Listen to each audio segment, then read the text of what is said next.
Folks, coming up next on the inaugural edition of Roland Martin Unfiltered, drama on Capitol Hill as Senate Democrats and Republicans clash on the first day of Trump's Supreme Court nominee Brett Kavanaugh. Kristen Clark of the Lawyers Committee for Civil Rights Under Law, who was in the hearing room, will join us live. A black woman who was mistakenly voted in Texas is headed to prison. Yes, prison. She and her attorney are going to join us live as well. He has picked up the mantle of Dr. King's Poor People's Campaign. The Rev Dr William Barber will join us live to discuss that and why it's time to end voter apathy, especially among black folks headed into the midterm election. We'll also recap the homegoing celebration of Aretha Franklin and discuss why her family is blasting the eulogy delivered by Atlanta pastor Jasper Williams Jr. Plus, Colin Kaepernick and Nike, they've got conservatives in an uproar over making him the face of Nike's 30th anniversary of their Just Do It campaign. And of course, Black Twitter will be on fire tonight for the first night of BET's miniseries on Bobby Brown. Folks, it's time to bring the funk on Roland Martin Unfiltered. Let's go. All right, folks, and so we want to go ahead and get the show started off by talking about, of course, the big day on Capitol Hill, and that is Brett Kavanaugh, his hearing. Now, Republicans, of course, they screwed President Barack Obama by not holding a hearing for Supreme Court nominee Merrick Garland. So it's pretty hilarious listening to Republicans today talk about fairness in the hearing of Kavanaugh. It was loud, it was raucous, as a number of people, some 61 people, were arrested who interrupted the hearing. Now, we hope to talk to one of those protesters later in the show, but first up, of course, Kavanaugh spent 12 years on the D.C. Circuit Court of Appeals, also served in the administration of President George W. Bush, and despite his assertion to rule in an impartial way, civil rights groups have said he is a right-wing ideologue who will be a clear and present danger to African Americans, voting rights, civil rights, and a woman's right to choose. Now, again, Democrats kicked off this hearing, of course, sparking all kinds of drama, challenging Republicans on why they are holding back thousands of pages of documents of Kavanaugh's time in the Bush administration. It's here what we'll say it today in the hearing. All right, folks. So we're going to have some of that sound a little bit later. But let's go right to Kristen Clark. Of course, she's the president and executive director of the Lawyers Committee for Civil Rights Under Law. So, Kristen, you were in the room. So, first of all, tell us what was it like? Because off the bat, Democrats jumped right at Republicans, a clearly coordinated effort to challenge them on why they won't release his papers. That's right. The tone set at the beginning for this hearing was really critical. I mean, we come into this hearing knowing that they are proceeding despite the fact that there are hundreds of thousands of documents from this man's time in the White House that have not been produced. So I was really happy to see Senator Harris, I think, was the very first one to interject. Senator Booker, Senator Coons, Klobuchar all quickly followed and really raised questions about why are we here? Why are we proceeding when they don't have the materials to really vet Brett Kavanaugh and determine whether or not he is qualified for a seat on our nation's highest court? All I kept hearing Republicans, I hear, of course, Chuck Grassley of Iowa, who was the chairman, keeps saying that, oh, these thousands of pages, they're more than the last 5. But the reality is this is a different type of nominee. That's right. And so when you hear 10% of his paperwork, I mean, this is for the Supreme Court of the United States, a lifetime appointment. There are only 9 Supreme Court justices. And so essentially, they want the American people to say, oh, no, we've looked at it. He's fine. Just go ahead and vote. That's right. And it's been a total double standard because when you look back at the nomination of Justice Sotomayor, Justice Kagan, the standard has been 100% disclosure of documents. Jeff Sessions himself protested and threatened to delay the hearings, not participate if they didn't turn over all the documents from Kagan's time in the White House. And they did. But instead, what we're seeing is something we've never seen in our country's history. The Trump White House invoked executive privilege and basically said that they can't turn over a big chunk of Kavanaugh's documents. It's the first time this has ever happened in recent history. And what was remarkable is he's invoking the privilege from documents from the Bush era. It really leaves you feeling like there is something they are hiding. There is some kind of a smoking gun that they know will be uncovered that will complicate this man's path to the Supreme Court. And it's why Senator McConnell apparently didn't want him to be the pick, because they knew that he had this long paper trail and that it wouldn't be easy to race him onto the court. And so they found another way by changing the rules of the game. And it's unfortunate. Of course, Senator Cory Booker of New Jersey was sharing his thoughts in terms of about that. He was one of the folks who was really putting pressure on the Republicans. So here's what Senator Cory Booker had to say. And this is not an attempt to delay. This is an attempt to be fully equipped to do our constitutional duty, which everybody, Republicans and Democrats on this committee, take seriously. It is very hard to perform our role of advise and consent when we do not have a thorough vetting of the background of the candidate in areas which the candidate himself has referred to as the most formative part of his legal career, where he himself has talked about how important this period of his life is. We're denied the full vetting. And, sir, this is not something that Democrats are asking for. I remind you that you yourself asked for a limited set of documents for when he was in the White House counsel's office. You yourself set that standard. And even on that limited standard, sir, we have not received the documents. And then even the documents, we've received 7% of them. Almost half of those have been labeled committee confidential that cannot be put before the American people, which further undermine and inhibit our ability to ask questions to thoroughly vet this candidate and advise and consent the President of the United States. So, sir, just on the basic ideals of fairness, the traditions of this body, we should have a thorough understanding of the nominee that's put before us so that we can vet them. To go into this hearing without those documents is an undermining of the constitutional role to which we have all sworn an oath to uphold. So what I'm trying to understand, again, the argument the Republicans are making is that that you got enough. That you got enough, that you have his rulings, that's fine. But and then, of course, they say he was a staff secretary under President George W. Bush, that he was pretty much the person who was delivering paper, as if he didn't weigh in on any topics. And based upon other reporting, he gave his opinion on a number of subjects. Oh, no doubt. And he worked shoulder to shoulder with President Bush in 2 capacities, not just in the White House counsel's office, but also as staff secretary, where he likely took up issues like hate crimes and torture and all kinds of civil rights issues. At the end of the day, this Supreme Court nomination has enormous consequences for African Americans in our country. Justice Kennedy was not a reliable friend on civil rights issues, but he was a critical swing vote in a number of key civil rights cases on fair housing, affirmative action, marriage equality, and more. With Brett Kavanaugh, we're going to get somebody who will hijack the court and really turn the court to the right.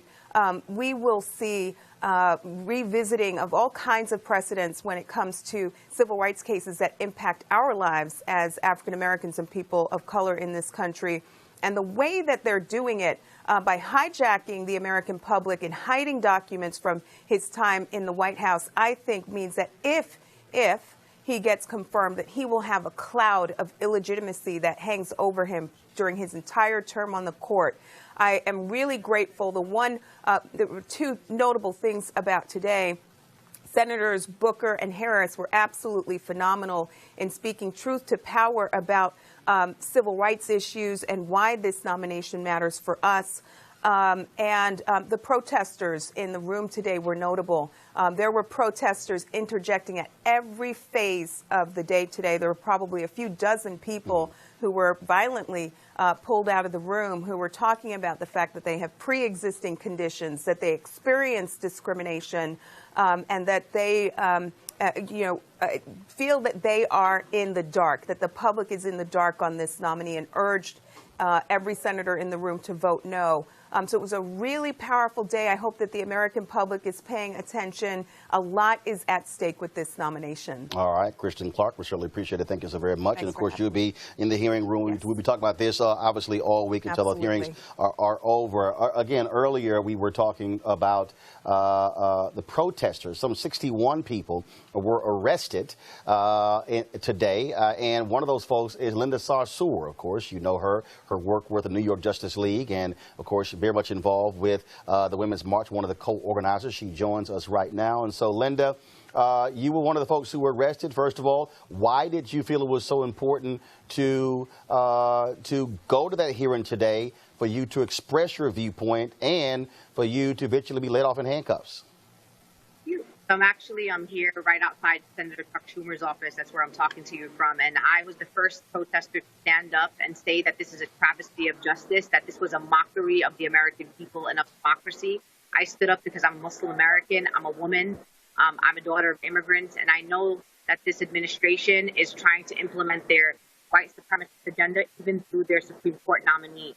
Brett Kavanaugh would be a disaster for all of us, people of color, Black people, on issues of civil rights, on voter rights, on immigration, on surveillance, on women's right to choose.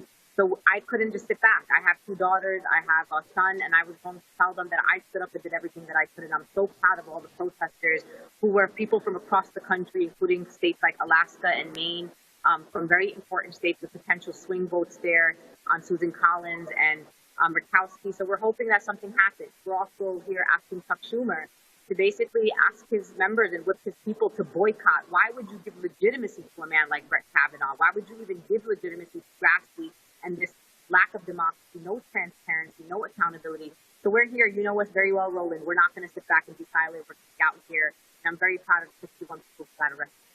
And again, Linda, you have folks who are saying that Democrats need to be a lot tougher.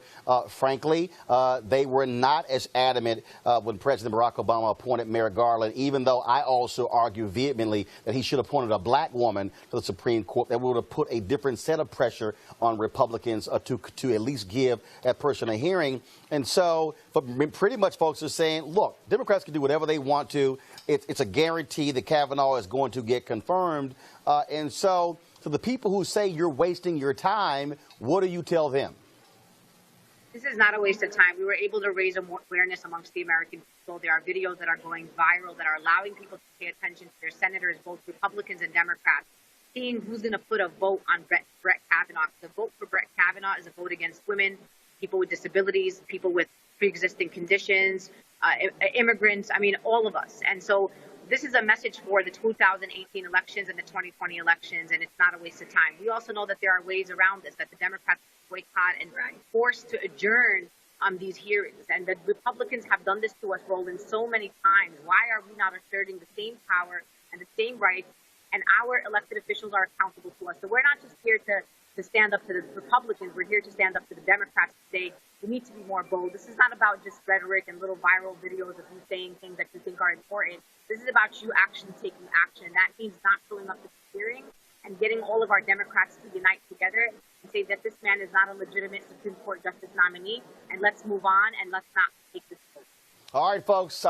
Looking at our sewer, we surely appreciate it. Thank you so very much. We will have you back on the show. We appreciate it. Thanks a lot.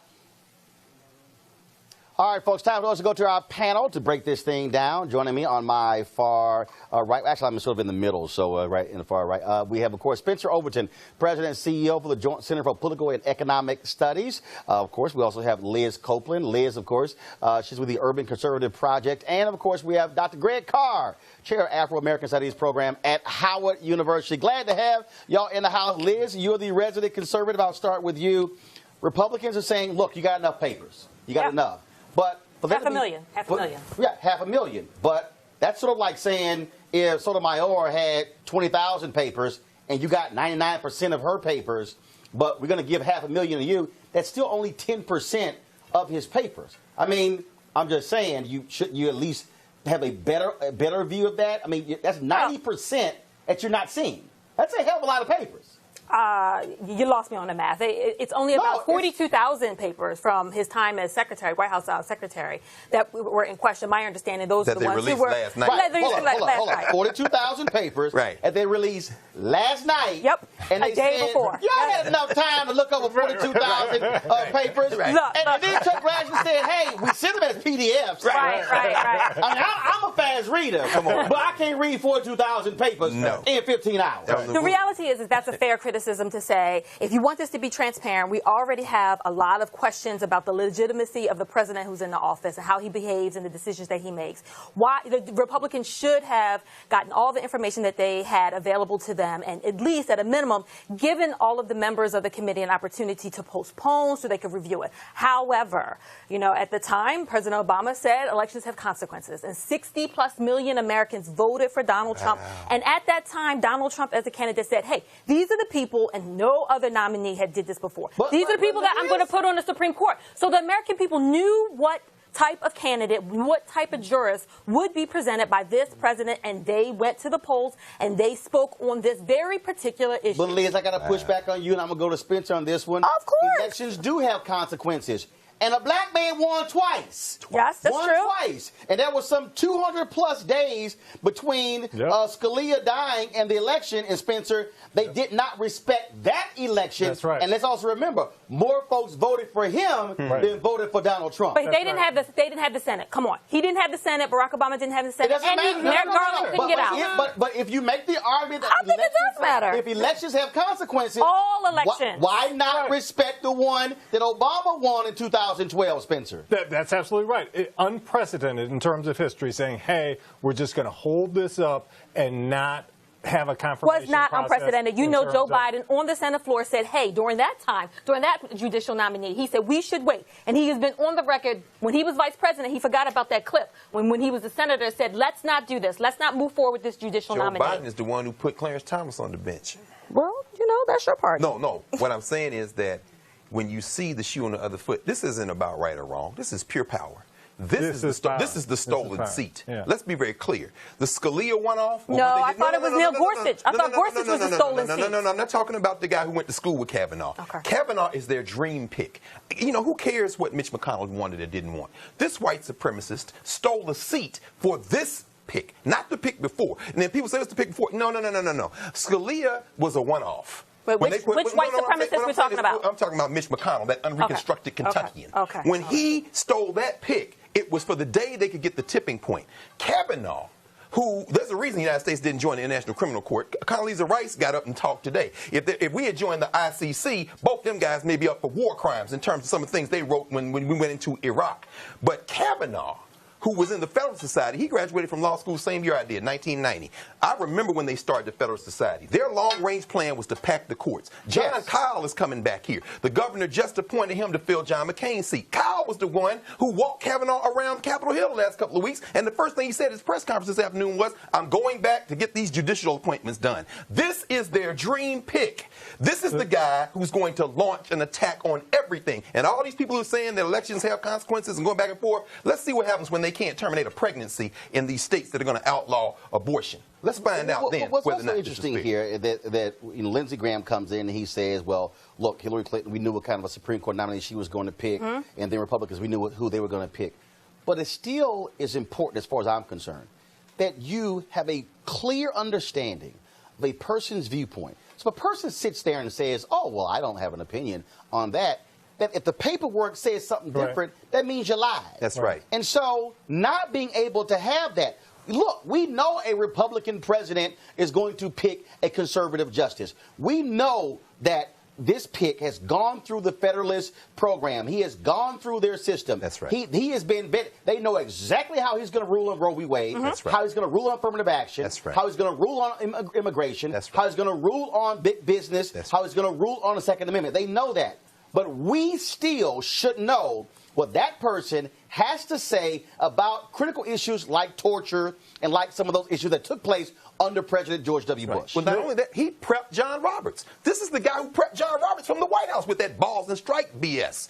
This is the guy, when they put Gorsuch on, they went to school together. Gorsuch, his job was to ease Kennedy off the bench. This is the guy they've been waiting for, and there's a paper trail. There's 100,000 more pages we don't have. And this guy is going to be your next Supreme Court justice. Liz, why not just disclose? You've got the votes. You've Why got not the just Senate. disclose more? Why not just disclose? Why change the rules in the middle of the game? Why not just disclose? And just, it is what it is. I think that's a bit of a mischaracterization of the game that's being played, albeit they should have released all of the documents in its entirety prior to the beginning of the hearing.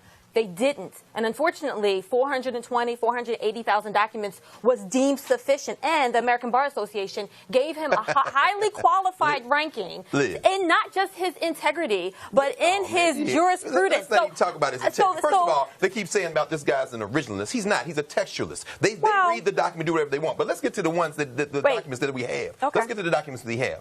This is a guy who made a public statement that Nixon versus the United States maybe was decided wrong. This is why Donald Trump nominated him, because he thinks that this guy can help him from not go to jail. But let's just look at what he has said that's on the record. Anybody that says, well, maybe they decided Nixon versus U.S. wrong, who says on the public record that his hero justice is William Rehnquist, who, we go back to Watergate, was elevated because he said he would do Nixon's dirty work after the fact. Just the stuff on the record shows you who this guy is. I want to deal with this here. So earlier you talked about white supremacy. Yes. And so I am not a conspiracy theorist. I don't get into that at drama. But circulating all across social media the last 2 hours has been this video of Xena Bush, who was a law clerk for Kavanaugh, who is seated right behind him. And so, of course, on my previous show, we had Shelley go to my iPad, but Henry is directing, so Henry go to my iPad. Oh, okay. And so, pull this up, please. I'm going to play from my iPhone. I want y'all to see this. Are y'all seeing it? When y'all seeing it, I got it. I got it. Don't just here we go. I'm just going to play it. So this is a video. Go to the video of her sitting behind Kavanaugh, knowing full well where the camera angle is. That is the white power symbol. That's exactly what that is. Now, here's the deal. Somebody said, well, she was fidgeting. That is not fidgeting. This is a 44-second video, not looped, where she held that position the entire time. Now, I've held my arms in all kinds of different ways. I can't imagine holding my arm making... First of all, I'm an alpha. I'm about to say, that looks like a Kappa symbol. That looks like a Kappa symbol. If you're a Kappa, but she ain't a Kappa. I'm just saying. She also wasn't a Kappa sweetheart. No. Okay, but she's making the white power symbol. Now, some people are saying, Spencer, this is really no big deal. I'm just saying, for 45 seconds, come on, you sitting back there, and also her husband is a U.S. attorney in Texas. Come on, man. I mean, they are playing hardball. But you know what? Let's say that was somehow Okay. some kind of accident. I don't get it. I don't get it. Liz, I don't get it. It was a Crip symbol. It was a Kappa symbol. It could be a Kappa sweetheart. There have been cops fired. There was a cop in Louisiana who was fired because he posted pictures on his Facebook page making the exact same symbol. That's the symbol. What do they call those boys? Because the guy was the co-founder of Vice is one of them. I know you're talking about that's their symbol. Yes. Well, so I'm not sure that what she was making is specifically related to. No, that's their symbol. How do you do? I don't know. I didn't go to white supremacy school. I don't know what they do. Okay, Liz, I don't know. Liz, cross your arms. Cross your arms. Right. Right. Right. You see? You ain't. Hold up. You don't naturally go. Right. Wait, That's called a deliberate move. With that look on your face. I can't figure that out. I'm not even going to try to reenact that. We'll read something into this one, Liz. When the man who lost his son at Parkland touched this man on the shoulder, and he turned around and looked at him with utter contempt for a few seconds before he buttoned his jacket and walked away. What was that about? Well, so this fine again, human being, this great humanitarian. I never said anything to that regard. You're now making quotes that I never even made. Okay. But here's the deal. To your point, when he turned around, the official statement was that the security intervened. I didn't see security intervening. I saw. Y'all keep talking. I didn't see that. Play the video. I didn't see that. What I saw is a gentleman reach out his hand, and this nominee did not extend to shake his hand at all. Now, I don't know if it was contempt. I don't know if it was a look of disgust. But I know it was a missed opportunity, and it does speak to his temperament. It does, or at a minimum, how his interpersonal relationship skills. Henry, go to my iPad. Here's the video. Hold up. Let me start it over. I see it. This is the video right here. Hi, I'm so-and-so, stuck his hand out, and all of a sudden he walked away. Yes. Oh, that was the side. Liz, go ahead. I synced it. It was bad. Okay, it was bad. I'm just checking. It was bad. It was bad. Wow. I appreciate NBC for allowing us to be able to show that. But go right ahead. Spencer. So what does this mean in terms of the substance of black folks, right? And if you look at his record on things like educational opportunity and on voting rights, it is not good. You look at affirmative action, you know that Justice Kennedy was kind of the swing vote. The reason we have affirmative action right now is because of the way Justice Kennedy voted, right? Kavanaugh has been against recognizing the past. Hawaii, basically, Native Hawaiians could vote for a special commission on Hawaii. That was struck down, and Kavanaugh basically filed a brief to strike it down. Voting rights. He basically said photo ID in South Carolina is fine. It's no problem. That despite the fact there were no instances of voter fraud. That despite the fact that black folks were twice as likely to not have the type of photo ID that was required. That despite the fact that you had legislators who talked about if black folks were given a $100 bill, you know they'd go get an ID like bees are going after watermelon. Well, here's the deal. So obviously the hearing is going to continue tomorrow. We'll see if any papers are produced overnight. I doubt it. So we'll have that take place. Folks, first, again, this is the inaugural edition of Roland Martin Unfiltered, a daily digital show, of course, that we're streaming on Facebook, Periscope, and YouTube. We got lots of folks who have joined our fan club, and we're going to actually show you some of those names a little bit later. But AFSCME, led by Lee Saunders, President and CEO, they are one of our partners with this. And so here's a message from Lee Saunders. Thanks, Roland. It's an honor to contribute to Unfiltered and to launch this partnership with you. I look forward to being with you every few weeks, offering my perspective about current issues.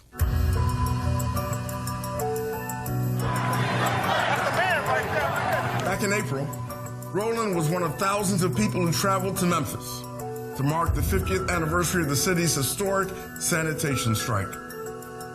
In 1968, 1,300 African-American sanitation workers, members of AFSCME Local 1733, took a stand against degrading working conditions at the hands of a pro-segregation mayor. They marched under the simple but powerful slogan, "I am a man." Dr. Martin Luther King Jr. joined their struggle, coming to Memphis to express his solidarity. It was there that he was assassinated on April 4th. To remember these extraordinary events, AFSCME launched an initiative called I Am 2018. Check us out on Instagram at I Am 2018. This campaign isn't just about what happened in 1968. It's about what's going on in our communities right now. It's about the injustices and opportunity gaps we still face today. I Am 2018 isn't just a commemoration. It's a call to action. A call to action to keep fighting for civil rights, workers' rights, and basic human rights. A call to action to get involved online and in your communities. A call to action to fight for change, block by block, tweet by tweet. I Am 2018 didn't end with our events in Memphis this spring. This is a sustained campaign now, reaching one of its most important phases. Election day is in 9 weeks. The stakes are high, and your participation is essential. In cities nationwide this fall, we will be telling the Memphis story again, connecting it to today's challenges, asking people to answer the call to action by engaging directly in the electoral process. There's no better way to honor the heroes of Memphis than to vote in this year's election. Thanks very much. And I'll see you next time. Don't forget to follow us on Instagram at I Am 2018.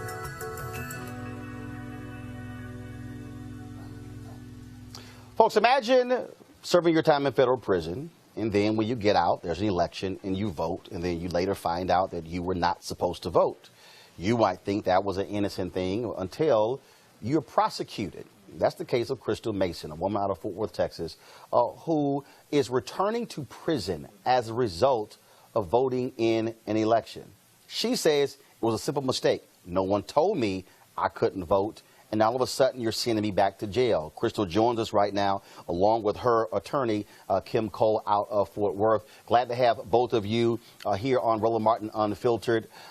Kim, I want to go to you first, being the lawyer, because so where do we stand now? Is it over? Has she been sentenced, and must she now report to prison? Well, it's not over, but she has been sentenced, and she is due to report to prison in 9 days. The state case is on appeal, and so she's out on an appellate bond fighting that particular conviction. And the federal case, just last week on August 30th, the judge revoked her supervised release in her federal case, and so now she's due to report to prison in 9 days. However, we are vigorously working to get that decision overturned. Crystal, this has to be stunning for you. Here you are putting your life back together, and then all you did was vote in an election. It's not like you were trying to actually do it. And to have to face nearly a year in prison, I think back to the cost to taxpayers when it comes to housing a federal inmate. I mean, it just makes no sense. Roland, I want to make something clear. Crystal's not only looking at almost a year, she also has been sentenced to 5 years in prison on the state case. That's the voting conviction. So she's looking at almost 6 years in prison. So the 10 months is for a probation violation, and Texas is saying since she had voted legally, she's going. So that's 6 years in prison. Mm-hmm. For voting. Crystal, go right ahead. Right now, everything is pretty much overwhelming for me, and I am not ready to go back to prison at all. And so, and Crystal, take me through. So, what election was it that you voted in? And you said, look, no one told you. So when you got out of prison, there were no paperwork. There was nothing there that they said, look, these are your rights, what you can and cannot do. Yeah, there was paperwork. It was my conditions, but that was not in my paperwork at all. So in your paperwork, when you got out, there was nothing that said anything about voting. No. So when you had to go back to court, what, the court just said, whatever, that, I mean, I'm sure you presented the paperwork and said, here it is. There's nothing about voting in here. So how was I supposed to know I couldn't vote? My supervised release officer testified on the stand and explained that it was nothing in paperwork. No one told me, and I was doing my conditions as. Wait a minute. So the person who was supervising you testified that there was nothing in the paperwork that said you were not supposed to be able, that you could not vote, and the court still said, what the hell? We don't care. You're going to jail? Correct. Yeah. How is your, Crystal, how is your, go right, I'm sorry, go right ahead. That's why our case is being appealed. We don't believe for one moment that the state proved their case. So the supervised release officer himself testified that he never told Crystal that she couldn't vote. In fact, he said there is no procedure in place to do so in the federal system.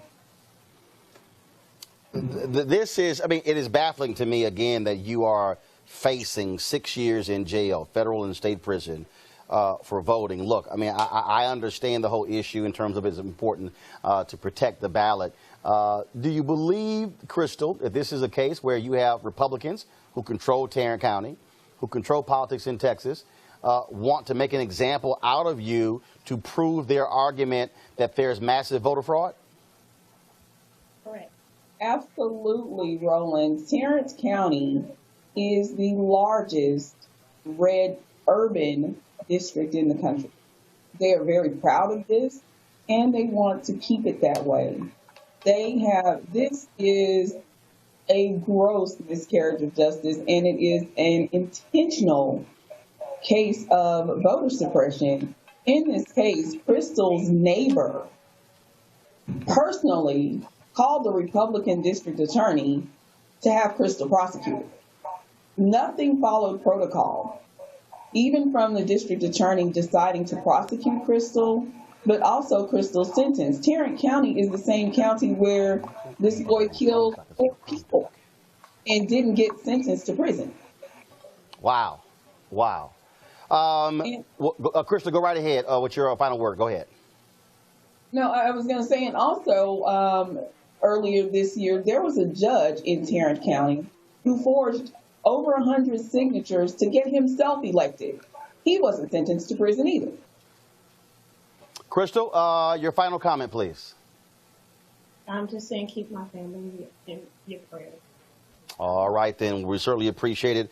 Crystal Mason, thank you for joining us, as well as Kim. Real quick here, I want to go to our panel. Spencer, go right ahead. The objective here is to chill black voters. They recognize a significant number of people who have formerly been in, and they basically want to say, don't even think about voting here. There are people who will say, I don't want to go back, and it's not even worth it for me to cast my ballot. I see what happened to that woman. I'm just going to stay home.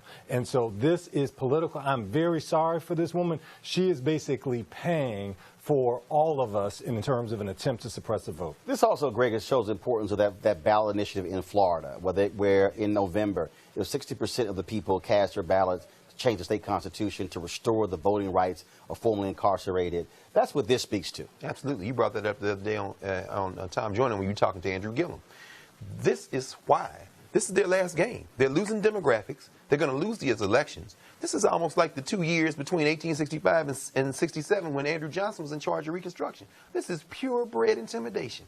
And in Florida, if felons can get their voting rights restored, that state is never going to go red again. And Texas is close now. You got a 3-4 point gap in the Ted Cruz race. They are pulling out all the stops now, man. And like you, I'm just dumbfounded to hear this story. There's no legal reason for her not to be in jail. Liz, I don't understand how you can even, any prosecutor or any judge would say, let's spend 5 years of taxpayer dollars where it's going to cost you in excess of $250,000 to incarcerate a woman because she cast a ballot. For an administrative error. It sounds like it. And there's no way that you can defend this. I think that Crystal's attorney spoke very eloquently that this is certainly a miscarriage of justice, and that I personally worked on voter restoration initiatives in Maryland, and I think telling the story, she gives a name and a face and a pulse to why it's so very important for your viewers to really support and to pay attention to access to to voter rights and access to organizations that go out there and support of organizations that go out there and fight this fight. But I think what's even more important, what can we do for her? What can the nation, what can people watch, and what can we do for her? Well, I think the pressure has to be applied to that judge, to that DA, to Governor Abbott, to say you can intervene in this and say this makes no sense whatsoever. Right. And so Republicans want to talk about family values. Right. Does it make sense for this to take this woman away from her family? She's already served her time, and she says, "Look, I committed a basic error." That, to me, makes no sense whatsoever. So that's actually, I think, what should happen. Folks, the polls are closing in less than 30 minutes in Massachusetts, where Boston City Councilor Ayanna Pressley is challenging 10-term Congressman Michael Capuano in the Democratic primary for the congressional seat once held by John F. Kennedy. Pressley is a progressive, but so is Capuano. This race is more about ousting the old guard, the white male old guard. She's an African-American woman, and so we'll be watching this race. It could be the next big upset, like Alexandria Ocasio-Cortez in New York, or even in the Democratic primary, Andrew Gillum in Florida. And so we are going to, again, be watching that out. We'll have the details for you tomorrow to see what happens in that particular race. When we come back from the next short break, we're going to talk to Rev Dr. William J. Barber. We'll talk about the Poor People's Campaign and also what needs to be done to get rid of voter apathy, to get folks to understand they must not only register to vote, but also go to the polls in November. You're watching Roland Martin Unfiltered. Back in a moment. Hey everybody, this is your man Fred Hammond, and you're watching Roland Martin, my man, Unfiltered. Hi, this is Essence Atkins, and you're watching Roland Martin Unfiltered. Hey, yo, Peace World, what's going on? It's the Love King of R&B, Raheem Devon, and you're watching Roland Martin Unfiltered. Hi, my name is Brescia Webb, and you're watching Roland Martin Unfiltered. Ow. Well, I like a nice filter usually, but we can be unfiltered. What's going on? This is Tobias Trevelyan. If you're ready, you are listening to and you are watching Roland Martin Unfiltered. What's up? I'm Lance Gross, and you're watching Roland Martin Unfiltered. Hi, this is Cheryl Lee Ralph, and you are watching Roland Martin Unfiltered. I mean, could it be any other way? Really? It's Roland Martin.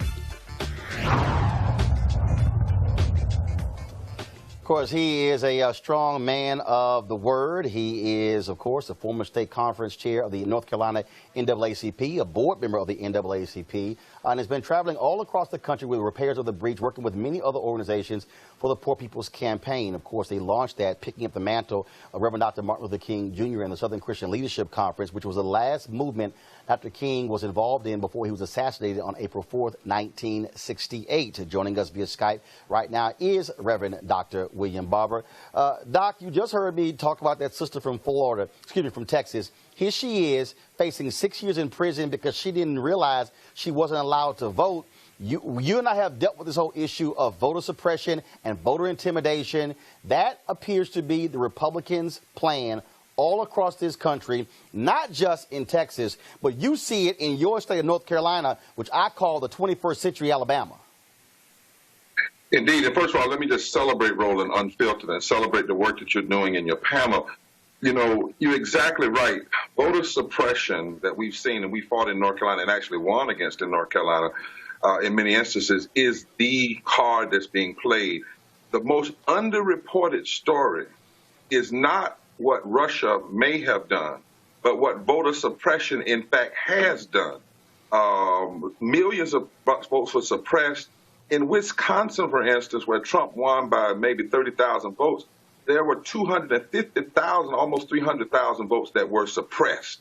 The whole issue around photo ID is just another form of voter suppression. And as your guest, one of your, Brother Carr said, this is about power. This is about demographic shifts. This is about a coming day when no one group will have the majority. And we have to understand, different than 1819, the second Reconstruction, first Reconstruction, this Reconstruction, we have Reconstruction and Deconstruction happening both simultaneously. And voter suppression is at the heart of it. And what we are seeing, when you talk about those 200,000+ in Wisconsin, that's not just black folks. They're targeting elderly white people. They're targeting young voters. There was a clerk in a clerk in Wisconsin who said that she purposely moved an early voting location off of a college campus because in the last election, too many of them were voting Democrat, and she moved it to a smaller location way out with a smaller parking lot, which basically was a way of telling people, oh, my goodness, I came up, lines were long, I'm just going to go ahead and go home. Those are the tactics we're seeing happen across the country. All right, so we lost Reverend Barber's Skype there. We'll pull him up in 1 second. I want to go to our panel. Spencer, look, you're the author of a book on this whole issue of voter suppression. That's what we're seeing. This is a deliberate tactic, plan of action by the Republican Party. That's right. They look at it like gerrymandering. Hey, this is what we're going to do to kind of maintain control. It is tragic. And again, this notion of Texas we're going to scare black folks away from the poll because you don't need to go because you might end up back in prison. I mean, that's really what is happening here. Black codes, man. I mean, Reverend Barber, really, with this third Reconstruction thesis he has and this fusion movement, that is so important. And you can see how it's terrible there. Right. Georgia. Here we have Stacey Abrams. I was driving down 16th Street. I saw a Stacey Abrams sign and an Andrew Gillum sign last night. Warmed my heart because there's momentum now. So what do they do in Georgia? They threatened to close all the polling places except a few in this area. And what happened? In a county that is 61% African American. Unbelievable. But to your point, Roland, and this is what Reverend Barber's been talking about. And the individual who was the consultant who suggested it was a donor to the Republican nominee for governor. That's right. That's so exactly not an impartial individual. Not at all. But what happened? People not only expressed their outrage with their mouths, they got organized. And that's the power of what Barber is doing. Right. The threat now is that it's going to overwhelm. As you pointed out with Gillum the other day, man, they had him in 4th place, brother. They polling the wrong people. Right. They're not polling these people who are organized. Liz, the issue that we keep seeing, and I'm going to come back to you after I go back to Reverend Barber. I think we got him back. Okay. We keep seeing this. Reverend Barber, we have you back? Yeah, I am. Here we go. When I talk about what is deliberate, in your state of North Carolina, Republicans were busted by having a targeted laser. The federal court said a laser-like focus targeting African Americans. They literally asked, when are black people voting?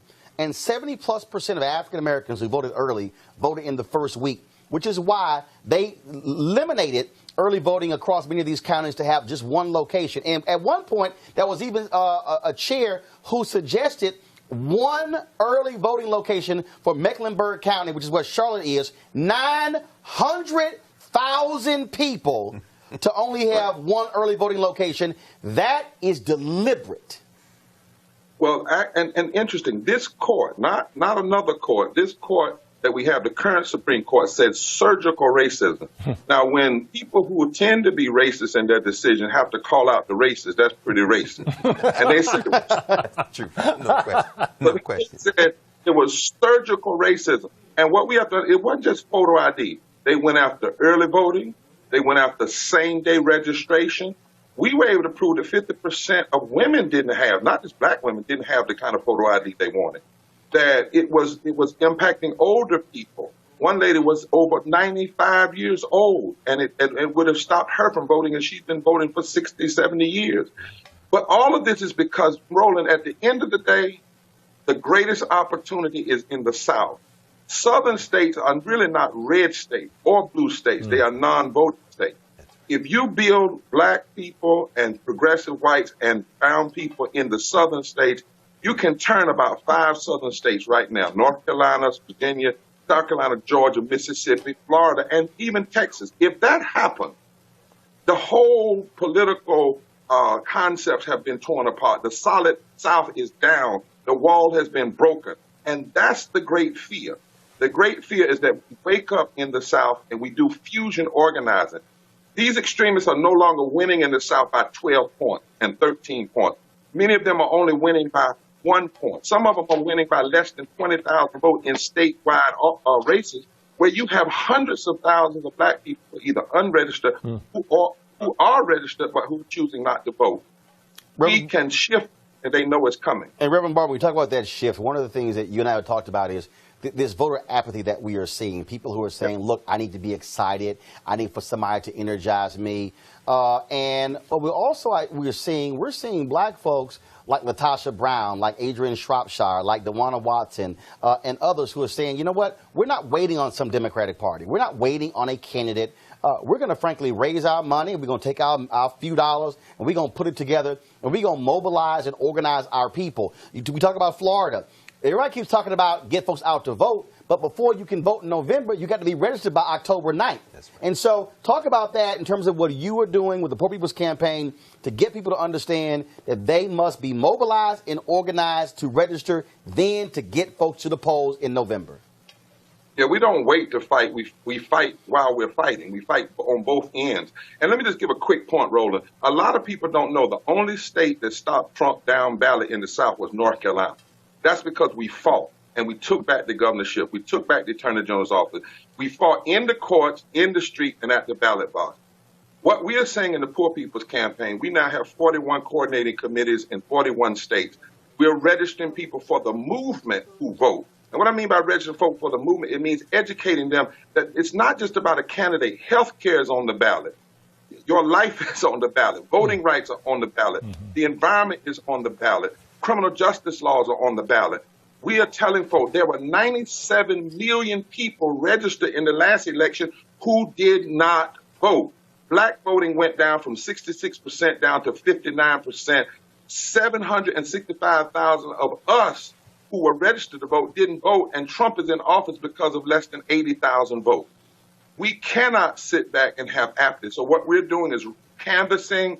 I've talked with you and Reverend Derek Johnson, NAACP, and others, and Mark Thompson, about us calling almost a national moral revival vote to bury voter apathy program, televise it everywhere, and say to folks, listen, we have the tools to turn this around, but the only fights we lose are the ones we don't fight, and it's time for us to get in the game.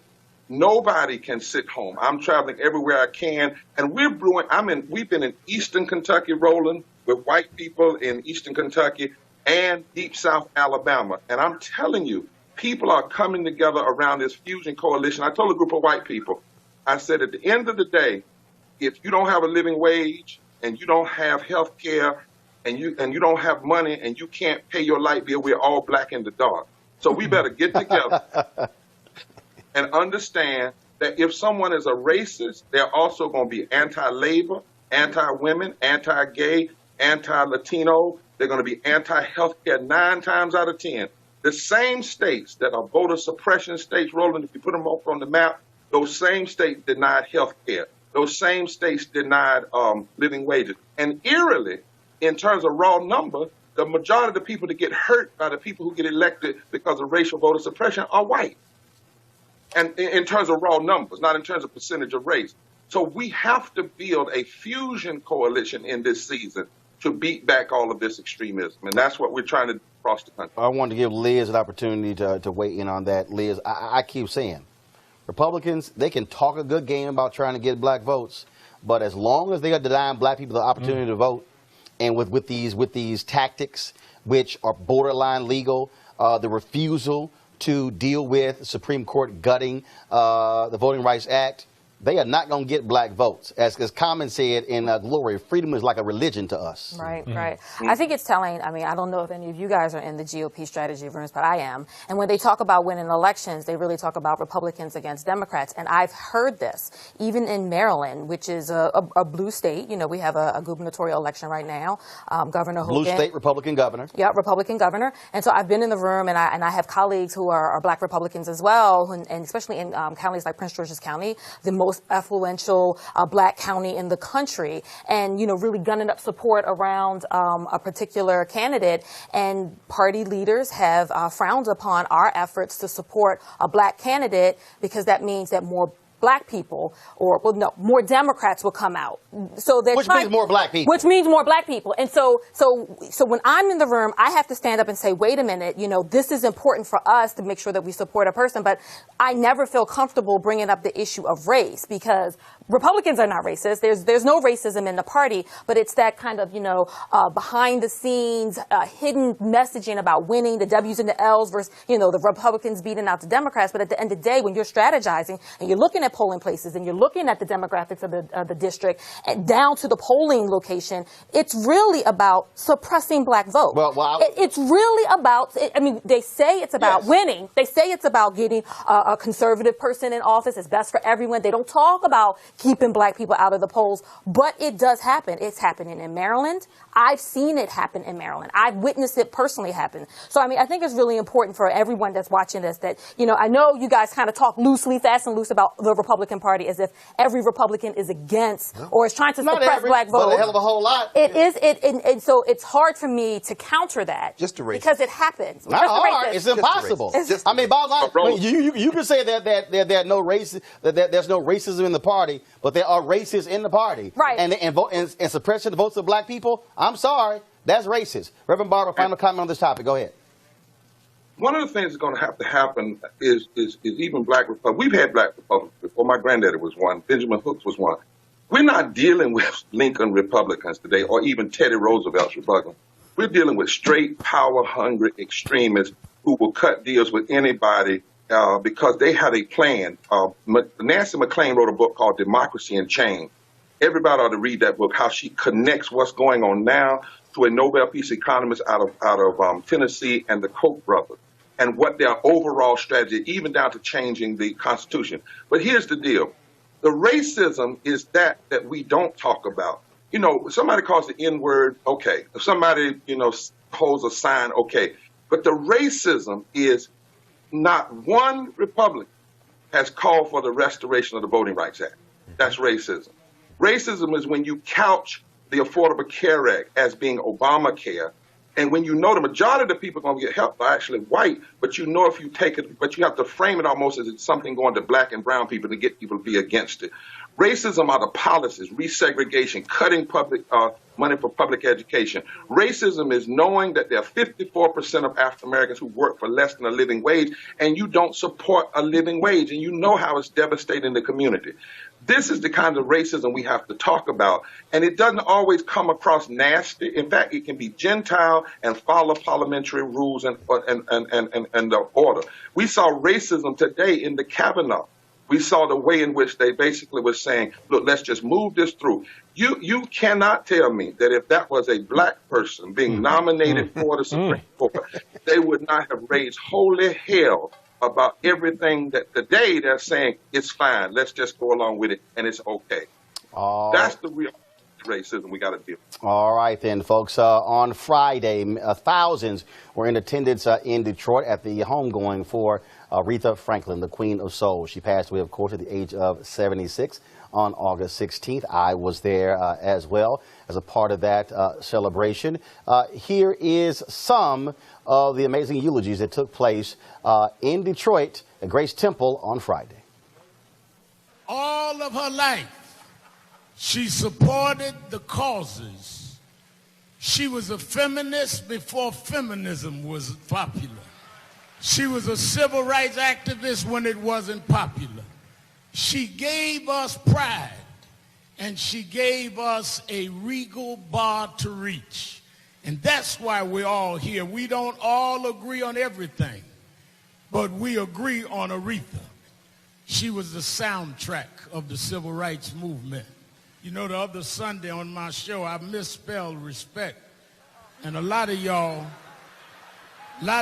corrected me. Now I want y'all to help me correct President Trump to teach him what it means.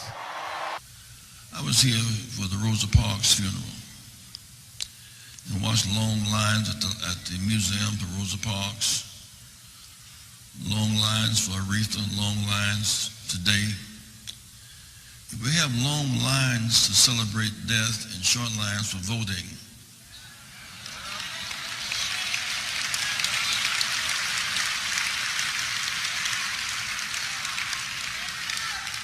We lost Michigan by 11,000 votes. 100,000 Detroit unregistered. Long lines at the death of the icons and short lines for voting. Something is missing. In the midst of our nation's current moral crisis, we need again that gospel that Aretha sang. So don't put it up, keep playing it. Her singing was both spiritual revelation and skilled interpretation, because she was singing from that sacred place carved from the moans and the music of the ancestors, because she was singing the experience of a people who had to cry in order not to die, because she was singing in the spirit, the Holy Ghost of those who sang in order to be saved. Aretha's singing challenged the dangling discords of hate and lies and racism and injustice. Her singing was liberation and was revolution in the major key. It carved out sacred space wherever she went, from the church to the club to the White House. Aretha showed us how the sorrow songs might yet save America, save this democracy, and keep us from bowing down to the structures of this world. When Aretha sang, the Holy Ghost came. No matter where you were, when she sang, it made you want to get up, not only to dance, but to do something about racism and something about poverty. When she sang, whether it was at a big concert for a civil rights rally or for an inauguration, her singing made you want to fight on a little while longer. Aretha's singing made you want to choose togetherness over division and love over hate. In that belly of blackness in Detroit, without apology or excuse, that embrace of her blackness led her to be political. We got all kind of music now that ain't got nothing to do with nothing except cars and money and glory. I ain't mad at that, but she was about getting Angela Davis out of jail.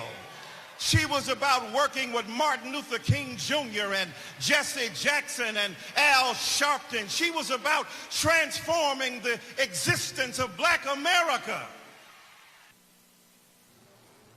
All right, then. And, of course, Reverend Barber, you saw the video there. Of course, he gave one of the eulogies.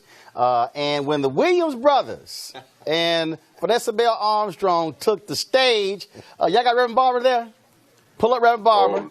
So, y'all, I'm going to play this video for y'all. Now, normally, Reverend Barber, he got his cane. Normally, he's sitting in his high chair because of the injuries he sustained. And, you know, he moves a little slow. But when the Williams brothers and Vanessa hit it, play the video to see what Reverend Barber did. The Holy Ghost. Whoa, whoa. Oh, yeah, Doc. Doc, you were moving. You were moving the shoulders. You were moving the feet. Wow. You were getting it. Where's the cane? The Holy Ghost is a healer, Doc. The Holy Ghost is a healer. But after a whole day of being in, when they got in those harbors in the woods, after the slave master beat them all day, they still could shout when the right spirit came. I understand. Now, speaking of shouting, the Aretha Franklin family, they are not too particularly happy with Reverend Jasper Williams, Jr., of course, who gave the eulogy.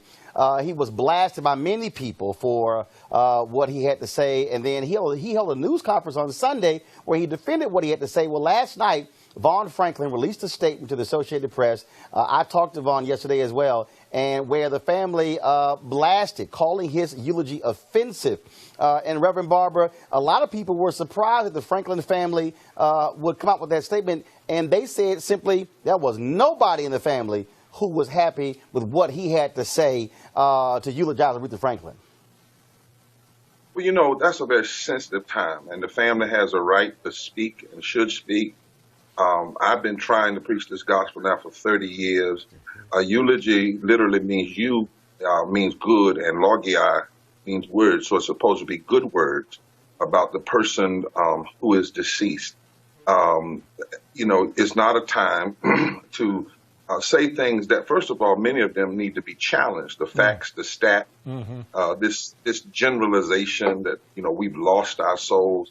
And so I've been really hurt. I've cried when I saw some of it and been very prayerful both for the family and for the eulogists. we know who Aretha was. There's things I wish we could have had, a woman preacher to also, preach and lift at that time. But to talk about people's husbands and fathers and what they didn't do, it's just not the place, in a eulogy. And on an international stage, the thing to do is to lift up what Aretha lived, and what she called us to, and the obstacles she overcame, and how she sung out of that belly of the sorrow songs that are part of our history, and somehow took a painful experience and gave it power, took a sad experience and gave it joy. I talked about how whenever Aretha sang, you wanted to move, not just move, dance, but you wanted to move to the voting polls. You wanted to move and stand up for something, even respect. It sounds like she's talking about a man, but respect becomes an anthem for the movement, too. We demand respect. We say respect is non-negotiable.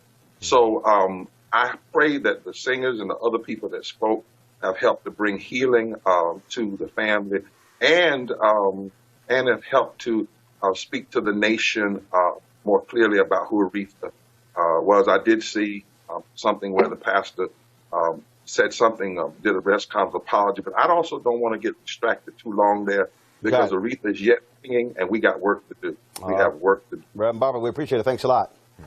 God bless. All right, then. Again, going to our panel here. Look, what was very interesting is as I sat there, as I listened to Jasper Williams, I literally was going, what the hell are you talking about? I mean, when he started talking about, black people walk around like we're zombies and we drugged out and we drunk and look, I absolutely understand about respect to black people. Respect. One of the reasons why I don't like anybody calling me the N-word. My deal is I'm not a nigga. I'm a black man. That's right. You can call me a brother. You can call me whatever. You're not going to use words against me that white oppressors have used against us. But when I listened to that sermon, I was sitting there trying to figure out, he was talking about, black women can't raise a black boy, but laying in front of you was a woman who raised 4 black boys who was sitting in the audience. And I was like... But he said at his press conference the other day that he didn't mean disrespect to her. He also said it was the end of a 9-hour funeral and he didn't feel like preaching. But the thing that broke my heart, Roland, was Jesse Jackson, in many ways, gave that eulogy. When he talked about WLAC in Nashville, I'm from Nashville. I remember as a little boy listening to Jasper Williams give the sermon, I Fell in Love with a Prostitute. This is an old school black conservative Bible preacher who preached C.L. Franklin's funeral. Watching the funeral of C.L. Franklin, you see Jasper Williams preach an hour sermon and Jesse is hopping up and down on the pulpit. That black funeral of Aretha Franklin was representative of our death rituals, including the moments at the death ritual when the preacher goes off the rails and everybody's like, what the hell is he talking? Jasper Williams gave the world something that they'd never seen before.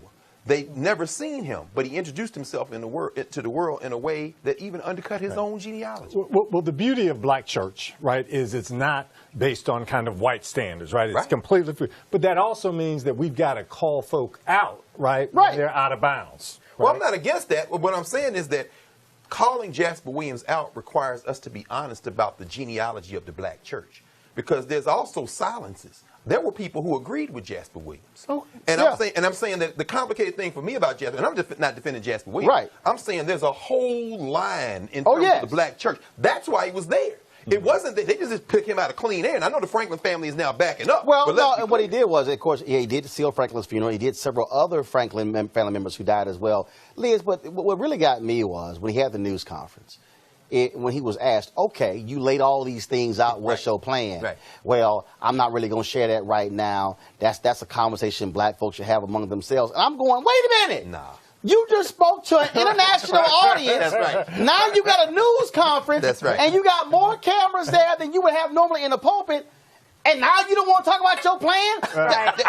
Hello, that's the time to talk about your plan. He certainly could have corrected the record or just taken that as an opportunity to change the conversation and kind of honor Aretha Franklin's life and her legacy and to kind of, take a step back and be reflective. And she was an honorary member of my esteemed sorority. I'm a Delta Sigma Theta Sorority Incorporated member. Yeah, we got you. And Deltas had their mega service on Tuesday, of course, at the Wright Museum. So, got your Delta shout out. You got my Delta shout out for all my light. My wife for Delta too. I got you. Shout out to the light skin soror. So I think it's important. I think it's important. This is wrong. We unfiltered, right? No, but no. So look, I'm Catholic.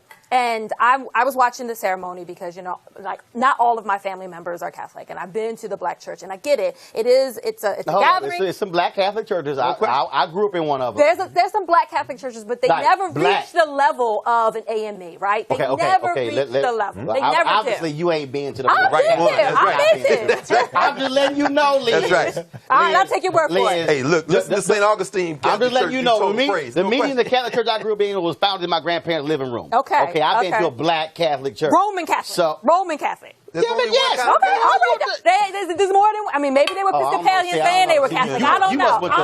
That's where you went. I went to the Basilica of the National Shrine, the first basilica in the country. My point is this: watching it, it's still comforting. It's something very, very familiar to everyone watching that, and it was disappointing to kind of not only just hear what he was saying, but his behavior with Ariana Grande and the no.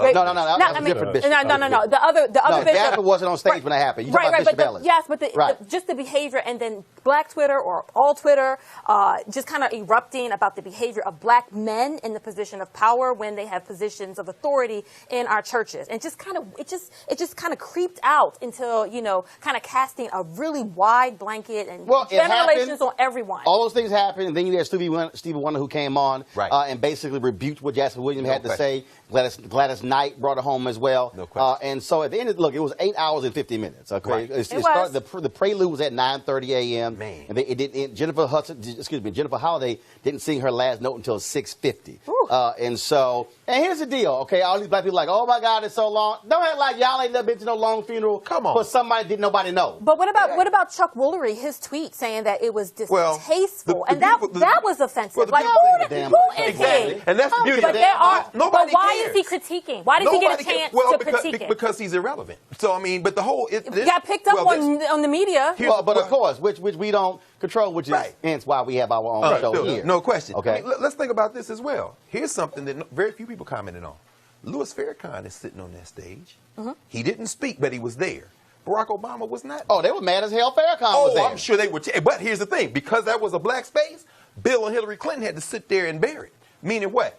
This is a space, just like Roland Martin Unfiltered. We control this space. Right, that's what it was. And Aretha Franklin knew Farrakhan. That's exactly was right. Friends with Farrakhan, stood with Farrakhan. That's right. He was there. And Detroit was up number one in the Nation of Islam. And all the folks who are mad, if you want to be mad that Farrakhan was there, then you want to get mad at Aretha. But see, that's what people crack me up. They don't want to get mad at Aretha Franklin. Right. No. But they want to say, well, why was he there?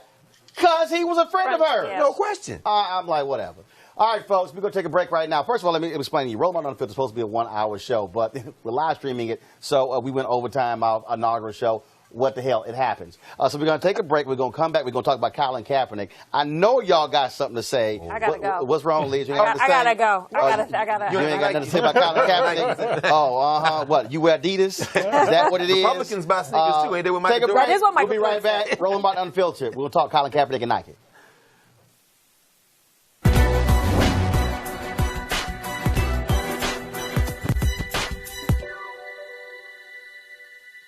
I have a dream. This dream must, alas, be disentangled from whatever nightmare controls this fearfully white republic. Author, James Baldwin. All right, as you know, Colin Kaepernick has not been in the NFL now, going on his second season. He's being whiteballed by the NFL because he dared to protest police brutality. Folks have been saying he's protesting the national anthem and the flag, which is not the case. It's a flat-out lie. But now what has happened is people didn't realize that he was still under contract with Nike, a deal he signed in 2011. Now Nike, they put this image out yesterday. This is Colin Kaepernick. He is going to be the face of Nike's 30th anniversary of their Just Do It campaign. Well, conservatives are losing their damn mind. Country singer John Rich showed a photo of one of his sound guys cutting the Nike logo off of his Nike socks. They might want to hold up the socks. You may want to keep that on. You got folks out there burning their tennis shoes, okay? People are talking about how Nike stock was down 3% today. Also, I checked, Adidas stock was down today. Puma stock was down today. So you can't just say it was all about Colin Kaepernick. And so it's all of this drama. You still got white folks in America mad at Colin Kaepernick because he dared to wear an afro and dared to have a protest. And if I recall, he was sitting down, and there was a member of the military who said, you were disrespecting. He said, if you're going to protest, take a knee. Now they got a problem with taking a knee. Now, here's what's interesting. Go back to our panel, okay? So, Spence, I want to start with you. Yeah. Nike has the contract, which they just re-upped in March, to do the uniforms for the NFL through 2028. So here is one of the NFL's major sponsors putting Kaepernick front and center of the 30th anniversary of the Just Do It campaign. I know Roger Goodell is like, man, what the hell are you doing? Yeah, I mean, it's honestly, I don't really hold up companies, but it is kind of a powerful statement to be out there. I mean, it wasn't like we're with him. They're like, hey, you got to stand for something. But I think that's an important statement in terms of being out there with Cap. Well, you know who I'd like to hear on this is the great Bill Roden. Because Nike has made a lot of money by commodifying resistance. In other words, Serena, Colin Kaepernick, they're not going to take a political stance, and they're too big for the NFL to ignore. So well, keep in mind, Air Jordans were banned by the NBA. That's right. Yeah. That's exactly right. But Nike, Phil Knight, who, by the way, I understand dropped $500,000 in a Republican race out there in Oregon for a Republican gubernatorial candidate, Phil Knight knows how to count. Their marketing people understand that resistance sells, that rebels sell. That's why they can brand everything, right? Apple does the same thing. Right. They're not taking a chance. But if anybody, Dave Zirin wrote something in The Nation about this, if anybody can figure out how to use Nike to advance a cause, it might be Colin Kaepernick. So, go ahead. Yeah, so, I mean, I guess as the conservative on the panel, I don't see how this impacts me. I think that Republicans who are tweeting or showing images of them burning their sneakers or their Nike paraphernalia is just ridiculous. I don't think that this was a political message from Nike. I think this is just pure business, economics, and I think they realize that he is the perfect spokesperson to just do it. And I think, well, you know, I'm a Baltimore girl. Pull the graphic up, please, because the quote on there, I want to read from that. So if y'all can pull the graphic up, I appreciate that, so you can see it again, where Colin Kaepernick is alluding to basically sacrificing everything. His career. Then all the people like, oh, well, you didn't sacrifice. So believe in something, even if it means sacrificing everything. And then, of course, you have some people like, well, you still had a contract. And then I love the people who were saying, well, will he give the money away? Have y'all paid any attention? He's given away more than $1 million to various charities. Right. I mean, so I love how the goalpost keeps getting moved. I'm confused. I mean, I know there was a whole lot of concern, especially from, you know, people like me as conservatives saying, okay, well, what is he kneeling for? And then we figured out what he was kneeling for. So we're like, what do we need to do as a nation or as a party or whomever needs to do something? What do we need to do for him to stand? Or at the end of the day, he took a position and he suffered for it. There's no doubting that. I mean, I can argue about your opinions all day, but the facts are the facts. He suffered financially. And he is being deliberately whiteballed by the... I don't know about that. I don't know about hold on, here's why it's deliberate. They are signing scrubs. Oh, my God. Hold on. I don't know about that. I don't have the facts. I do. Where the receipts? I need the receipts. Liz, I got receipts that could stretch around this room. You ain't got no receipts. And lap this room 1,000 times. They are signing scrubs. I'm talking about the Houston Texans, my Texans last year, signed a brother who had not thrown a pass in 6 years. I hear you on that. But are they signing them because these people are they consider better or no? Let me finish my question. He hasn't thrown a pass in 6 years. Just because you yell it don't make it the truth. This man led his team to 2 consecutive NFC Championship games and the Super Bowl. I'm not arguing the stats. What I'm saying is he not being signed because he's a distraction, or is he not being signed because he took a political position? He's not being signed because the NFL saying you're going to say Toby. That's where I need the receipt. That's why he's not being signed. That's why I need the receipt on that. And that's why the arbitrator, Spencer, said his collusion case can move forward. But the NFL wanted it dismissed. That was a procedural step. That wasn't substantive decision. No. That was a procedural step. The arbitrator could have dismissed his case. The arbitrator decided that there was enough evidence that they had collected of collusion to advance it to a trial. Procedurally, that's not the merits of the case, period. And you know that, Spencer. They haven't determined the merits, whether there was collusion or not. Well, if there was no evidence, they just... No, there was no evidence. It was enough for a trier of facts to make a determination. He did not make the determination. Thank you. Okay, but Spencer, correct me if I'm wrong. Right. If there's enough evidence, it moves forward. Yes, right. If there was no evidence, arbitrator would have said, this thing is over. Right. Well, the thing is, That doesn't mean that there is going to be evidence to prove that there was collusion. What we're saying is there's enough right now to move forward. That's a procedural step. We're saying the same thing, but you're drawing a different conclusion. You're damn right I am. White ball. The thing that I hope, I mean, even as and again, it's great to be here again with this argument, these discussions on Roland Martin Unfiltered, brother, is when you build something black, when you build something self-determining, we control it. Remember when Stephon Marbury put those cheap sneakers out? $15. Exactly. And it kind of flopped the Starberries. Look, Nike. And they got mad. Got mad. But Nike, you got black folks now going around and buy Nikes. Nikes with their sweatshop Well, I was going to say that. With their gender discrimination. Nike has figured out a way to make money off of something that's a pure political issue, and we're going to run buy sneakers. That's why I wear Under Armour. I'm a Baltimore girl. Here's the key. Here's the key here. Because his stock went down when he joined Trump's CEO council. He did. That's true. The reality is this here.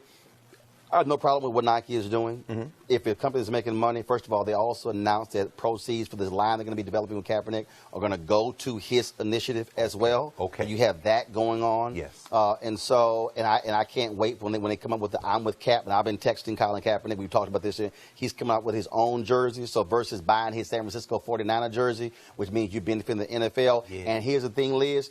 Last year, he wasn't even in the league, and he was still in the top 50 of jerseys being bought. No question. And so bottom line is the NFL got a problem in their hands now because they wanted this story to go away before the new season. No, it's about to ramp up. Yep. And their rates about to go down because people like me will not, and I've been clear, I will not watch the NFL games because of this. And so, but let me do this here, okay? So Jason Whitlock sent a tweet out saying that, hey, this thing was all about money in terms of what Colin Kaepernick was doing. And see, I had to send him a few tweets last night because, see, what really bothers me, and look, I know Jason, I met Jason, and Jason's a nice guy, but he's sort of playing this fake contrarian now that he's on Fox Sports 1, and all of a sudden he's being booked on Fox News and Tucker Carlson because, you know, he don't want to call a brother like me because, see, I bring way too much funk. No question. And then he's writing for the Wall Street Journal. He talks about how, this was all a money thing and a corporate thing. And see, the problem with that is Jason really has no firm understanding of the history of the black experience. And so he loves quoting Dr. King and holding Dr. King up to be this exemplary figure. But I do recall that the March on Washington initially was called the March on Washington for Freedom. But because the labor unions were paying for it, they said, you got to put jobs in this thing. That's how it became the March on Washington for Jobs and Freedom. Then 1964 in Atlantic City with the Mississippi Democratic Freedom Party, when they wanted to seat that black delegation, that the King initially testified on behalf of that group and Fannie Lou Hamer. But it was President Johnson who said to the labor leader, Walter Reuther, he said, look, you tell King, he said, you put pressure on him and make it clear that if he don't stop and get on our side, you going to pull his funding. He went to Dr. King. Dr. King realizing that if the funding was pulled by the labor unions, they couldn't fund the movement. So therefore, he went along with the compromise of the Democrats, much to the consternation of those black folks from Mississippi. See, that's corporate influence, Dr. King. But also, I do recall, Jason, in 1964, Dr. King wins the Nobel Peace Prize. And when he comes back to Atlanta, all the white folks in Atlanta say, look, we ain't doing nothing with this black man with the Nobel Peace Prize. Yet it was the CEO of Coca-Cola who said, let me make it clear, Atlanta's going to put on an event celebrating our own person, winning the Nobel Peace Prize, and all y'all going to show up. And if y'all don't show up, we might move out of Atlanta. Guess what? All them racist white folks showed up at the hotel to celebrate Dr. King. See, that's a corporate America using its influence to change. I think about the anti-apartheid movement, where folks put pressure on companies to divest. Those companies took that decision and impacted apartheid in South Africa. The point I'm trying to make to folks like Jason Whitlock is, look, if you want to come in this arena and talk about news and politics, do me a favor, read a damn book, have an understanding of black history as opposed to this not deeper than a mustard on a hot dog knowledge that you actually have on this. That's the real problem here. And so what Nike is doing is good. Should we call out Nike on other things that we disagree with? Absolutely. But to somehow suggest this was always a money thing for Colin Kaepernick shows you really don't understand what's happening with these black athletes. And what we also understand, Jason, is that when these black athletes, when they use their power to stand up and put pressure on folks, then you're going to see things happen. That's really, Jason, what America really can't stand, is when black folks realize they have power and then start using that power, which is why a brother like me didn't wait for somebody else to give me a show. I decided to own my own. That's why this is Roland Martin Unfiltered. Gonna take a break right now. All right, so I'm warning y'all right now, if you're on Twitter, Black Twitter will be taking over tonight when this comes on, just let you know. And so we'll be chatting with Bobby Brown next Monday right here on Roland Martin Unfiltered. See, that's how we do it. All right, final thoughts before we gotta go. We way over time, but what the hell? I mean, we own this, so we can do it. Come back. Right. Good to be back. This show today is a perfect example of why we need Roland Martin Unfiltered. Every day we need to have a discussion like this. Thank you very much. Yeah, thank you. I'm so honored to be here. And welcome back. Well, you never left. It's like, you never left. You were still there. And we just had to plan it for right. We had to get to put some plans together. That's right. Roland, all I would say is I share this sentiment. I'm glad to be back. Glad that you're back, most importantly. And y'all, please tell your grandmom and them how to work these computers so that everybody can watch. Right. Absolutely. So let me give everybody a breakdown. So the deal is this here. Roland Martin Unfiltered is going to air every day, 6 p.m. Eastern, on Facebook, on YouTube, on Periscope as well. Now, soon as we hit end, when the show ends, you're going to be able to actually watch this on those same platforms on VOD, Video On Demand. Now, we're going to restream the show at 10 p.m. Eastern, at 2 a.m. Eastern, at 6 a.m. Eastern, then at 10 a.m. Eastern. We'll be back tomorrow live at 6 p.m. We also will have the audio and the video podcast as well. Let me also tell you about our Bring the Funk fan club, because look, bottom line is this costs money. Sending cars for our guests to come here costs money as well. And so my goal is very simple. I keep saying we've got to fund our own freedom. We've got to have our folks who realize we have a part in this. So we created this Bring the Funk fan club to create charter members, where we asking, our goal is to get over the next year, and I would like for it to be done a lot sooner than in a year, 20,000 of our followers to contribute a minimum of $50 to join our fan club. Now, why is that the case? Because, again, this is about independent. We're going to be taking this show on the road. We're going to be broadcasting from Los Angeles, from New York, broadcasting from different conferences and different events, and we need to be able to not just depend on corporate America and their advertising dollars. And so I'm talking to various companies as we speak, but also I want us to be a part of that. So if you go to RolandMartinUnfiltered.com, you can actually join. If you say I can't give 50, fine. You can give $5, $10. It doesn't matter, any amount. But what we really want to do is, again, to get 20,000 of our members. Tomorrow, we're going to start. I'm going to call out everybody who's already signed up to be a charter member. We're going to roll the credits beginning tomorrow. I'm going to name every single person every day of a shout out to those folks who've actually contributed to make this show possible. And so that's what we have lined up. We got a lot of great things lined up for you this week. I've already gotten the confirmation. So on Thursday, Omarosa will be here talking about her book Unhinged. Yes, that shall be an interesting conversation. And then, of course, as I said, Bobby Brown will be here on next Monday. We also, of course, will be talking about Brett Kavanaugh, the hearing on tomorrow. Also, be dealing with a story out of Florida where a couple of black men are missing, and where Tyler Perry has put up $100,000 for a reward for information leading to where those young black men are. We'll be talking about that story as well. Why are we doing this? Very simple. We have been losing our black media voices. Look, my show was canceled by TV One in December of 2017. This was a place where we were able to come and talk about our issues unapologetically, and that I still felt that was needed. A lot of people out there doing podcasts. Well, this is going to be a podcast as well, but I want to do something that was different with this particular show, and that is having it as a live show. We have to control our narrative. We must be in control of what we say and what we do, and covering the stories that you know are not going to get covered on cable news. You know are not going to get covered on broadcast news, and that's one of the reasons why I launched this venture. We've got a great team of people who have been working on this nonstop, folks, for the past 8, 9 months. All of this you see, Henry, give me a wide shot. All of this you see, the control room, this was literally, folks, put together in 2 weeks. team worked all around the clock making it happen, and so I got to give all of them a shout out. And so we still doing things in terms of changing our look and stuff along those lines. But what this is about is, again, us controlling our destiny and telling our story. And so that's what we're going to do every single day. We want this theme to continue. We want it to flourish. We want to be able to provide other live streaming events. We've been doing that for the past 8 months, so you can see some of that, and also extended interviews. And so, and not just look. And this is not a black Democrat show. This is not a black liberal show. I've already interviewed Kay James, the first black woman to lead the Conservative Heritage Foundation, and so we're going to have that full interview on here as well. We'll be talking to black folks in news and politics and entertainment and fashion and culture, comedy, you name it, because what this is about is us controlling our narrative, telling our story, because I'll rue the day when we have to ask somebody else, can you please tell our story? I'm not interested in his story or her story. I'm interested in our story. We want to thank you for watching this first edition of Roland Martin Unfiltered. Yes, we went 28 minutes over time, but it's all good because guess what? We ain't got dealing with any network drama because we can just keep going if we want to. And so we were supposed to show this at the beginning of the show. Cindy Heron, so I'm going to give y'all the backstory real quick. Cindy Heron and Terry Ellis of En Vogue. When we did News One Now, I asked them to put together a theme song. And then folks said, no, we don't really like it. It sounds outdated. I thought it was funky. And so the opening of the Smithsonian Museum, African American History and Culture, Terry says, we got a gift for you. And I was like, oh, okay, all right, y'all got a gift for me. And so then she said, Cindy and I are going to gift you this song because of what you have done for black people. She says you don't have to pay for it. You can use it however you want to.